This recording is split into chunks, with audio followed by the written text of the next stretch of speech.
Hello friends, and welcome back to the channel, where we delve into the mind of a villain.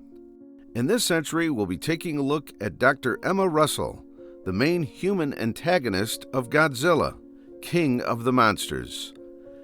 Emma's story is a reminder of the potential of grief to distort one's judgment. Her actions in the film, while horrendous, are masked behind a cloak of false nobility. Her story begins in the previous Godzilla film, where her son Andrew was tragically killed as a result of the citywide destruction. To cope with the loss of their son, Emma's husband took to the bottle, while she delved deeper into her work as an environmental activist. Over time, she adopted some radical beliefs about the fate of the planet and aligned herself with Jonah, an eco-terrorist. The crux of Emma's actions occur when she deliberately chooses to awaken and release the dormant monsters, which causes massive destruction and death. She justifies this decision with the fact that the Earth belongs to the Titans, and that we humans have done a bang-up job in taking care of the planet. Our way of life has resulted in overpopulation, pollution, and war. If left to ourselves, the only foreseeable outcome is a definite extinction of our race. Emma describes humans as an infection, with the Titans being the fever sent to kill that infection. While the Titans would cause widespread destruction and genocide, she deems it for the greater good, restoring the balance of the Earth and giving the remaining humans a clean slate. Basically, Emma's motivations are a parallel to that of Samuel L. Jackson's character in The First Kingsman. But while she justifies her actions with the claim of saving the Earth, deep down, Emma is still mainly driven by grief. Her actions of widespread destruction are also a coping mechanism for the loss of her son.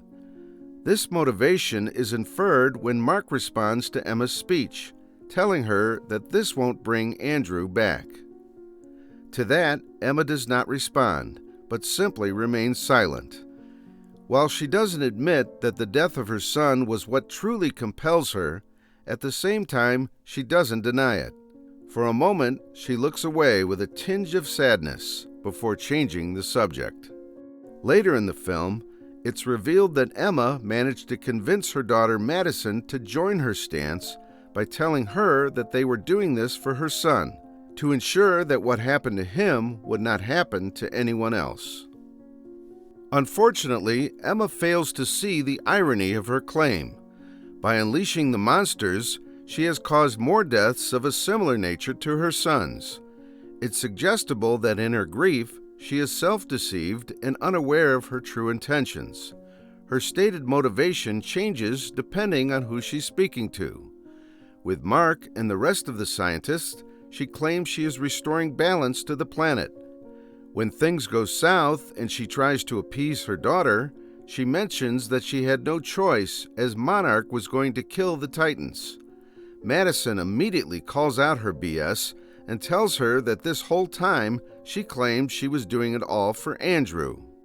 Since her son's death was unintentional, Emma has no specific person to blame.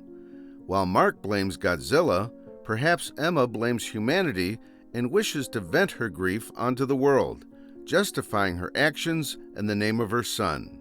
Emma is cold and calculative, and appears to be unaffected by the death of her colleagues at the hands of Jonah, for which she is indirectly responsible. Later, as she is about to release the next Titan, Madison pleads with her to allow the islanders to evacuate first, but Emma cold-heartedly proceeds to release it. Her window of opportunity to release it was closing, but her lack of effort to minimize casualties is perplexing, combined with her lack of remorse. She even remains stoic when she leaves behind her husband in the snow outpost, knowing that he would likely be killed by Monster Zero. It's likely that there is also some level of resentment against Mark for abandoning the family when they needed him the most. This is seen when she tearfully tells him that there are some things you can't run away from, referring to his turning to alcohol out of grief. Unfortunately, Emma realizes too late that there are some things beyond her control. when all of the monsters start awakening without her initiation. But her true wake-up call occurs in the most memorable line in the film, when Madison looks at her tearfully and tells her that she's a monster. It's rather fitting that things reach full circle, that while Emma's horrendous actions were triggered by the death of her son, her redemption begins when the life of another child is threatened.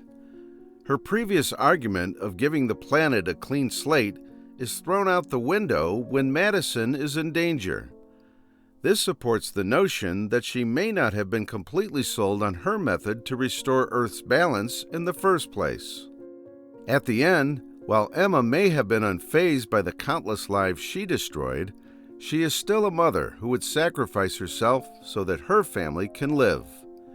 Realizing that their helicopter could not outspeed Monster Zero, she stays behind to distract it, knowing that it would seal her fate.